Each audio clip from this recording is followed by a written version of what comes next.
nama zvakanakadai musaisema kundu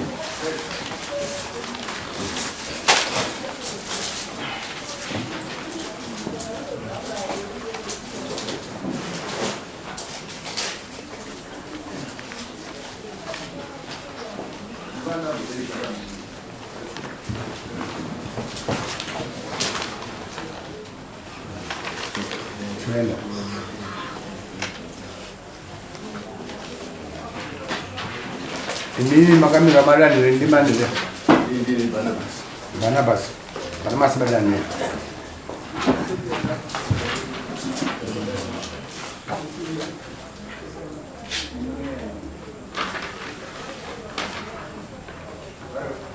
shangamire nyari pamberi penyu iri pakati pevanhu vashanu plenty ari Ben Madanire akamirirwa naBarnabas Madanire. Tina Mutis Amos, tina Masosa Kenneth, tina Makora Filmon, tina Matambanadzo Simon, tina Stanley Ndoro.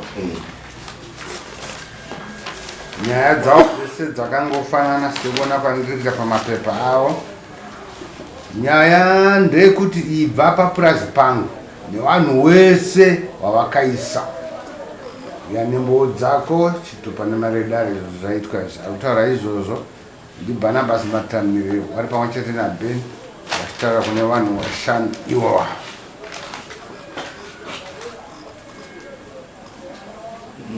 Taura tinzwe Barnabas. Taura Margaret.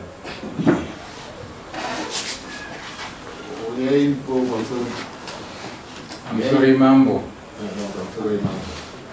Yairipo ngearuma akagara papurazi apo ari kuri anga akataura nenyaya yekurima rama achakuita yatenga zvisizvo zvaanga akawirirana.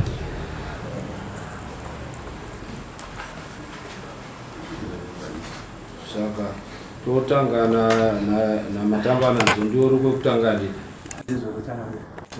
ubunzi wakaunzwa kuti urime asi hawakurambira kubva papurazi pangu.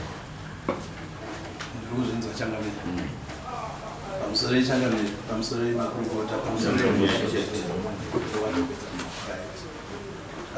nyaya iripo changamire nekuti inini ndakatengesera navamadani vanoti vari kundipa pekurima kwenguva kana kuti irisi kana kuti ndokurenda inini ndakatengesera.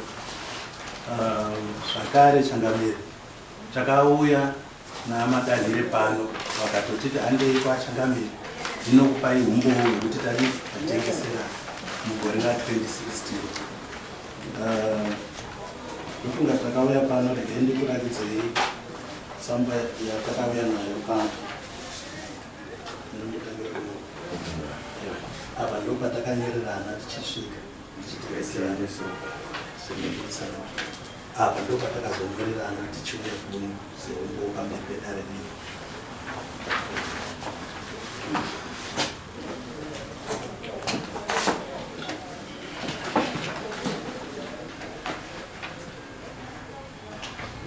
Kana muti mwatengeswa mari yegore ripi? Ndakatengeserwa muna 2016. Mari yandakapa kuna madanhire pamwe chete yakaita 8,000. Ndakatengeserwa mune hectares? Ndakatengeserwa 40 hectares. In fact vakambenge vati ndokuwedzera kuenda pa 45. Asi hazvina kuzokwanisika nekuti patakazodaidza sava yachimeja pakazoonekwa mahectares aripo 25 hectares.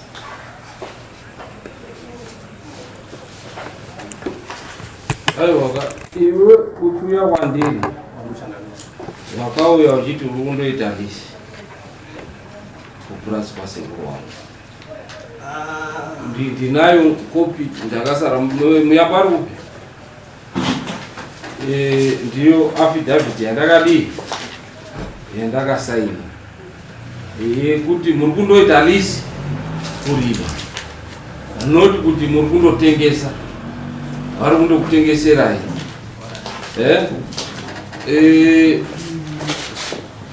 Affidavit takasaina yasekuru ukavhuvhuti iri kupi? Unayo? Unoitsvaka? Ndogona kuzoitsvaka because yanga ichiningirirwa nawamatanga ndoivabatsira. Affidavit yawakanyora kuti ndikasaina apa pane signature yangu iri kupi? Affidavit yatakasaina agreement of lease. ndina kusaina. Vakauya ari kupi mukoma wako? Ndofunga pane pari kupesana. Ini handina mukoma, ndakauya ndiri ndega namakandire naadzimai wavo vanonzi Esther. Takauya tiri vanhu vatatu. Ndiye yakauya ro? Ndiye yakauya re matambanadzo?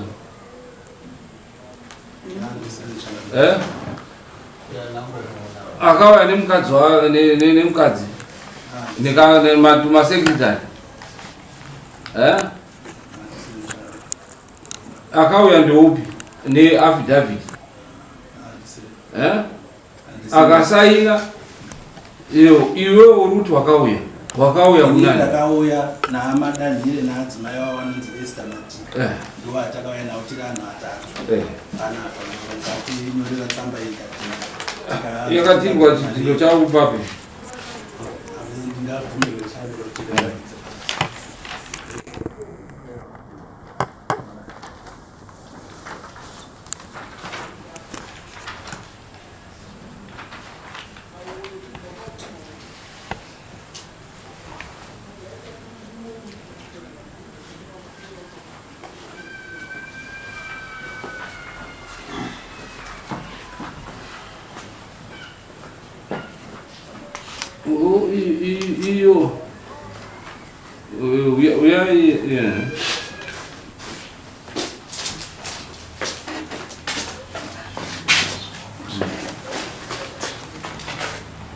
Pawakawana wakomana wachiti waika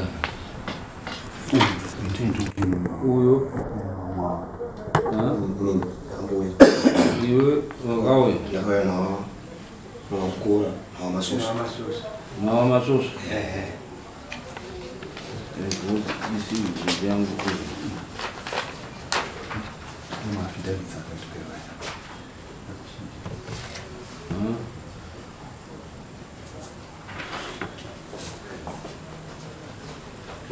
pane uyu matambanadzo masere makafanana neuyu umwe mujaindi uyo aripo arikugara papaseku arikuroja arikuroja asi sandiyo kubweyo uyo ari kurima ndi matambanadzo ayo asi matambanadzo ndi anozani andichi senimanzi satya ndinokufunga ndiani apa kana papaseku baba ndi akakuti azokurendera achirima munda okay isu takateresera right.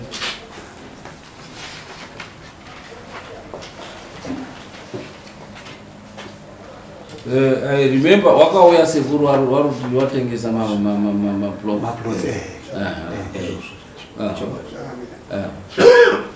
Amenabe chikungokumbira kuti mukamboita sit down. Team ota verify mapepers. Ozopinda ora. Chimbomira unzai mapepa enyu tone. Ivimi ma-agreement amudo.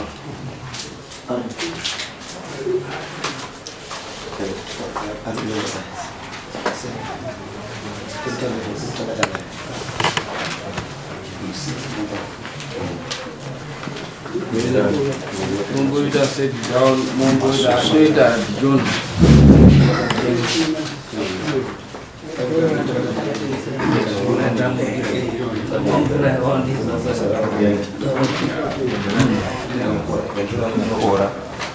Torai.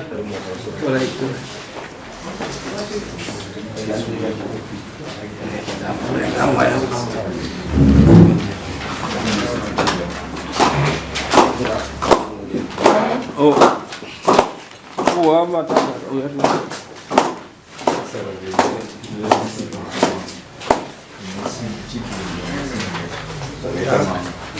Ndapi?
I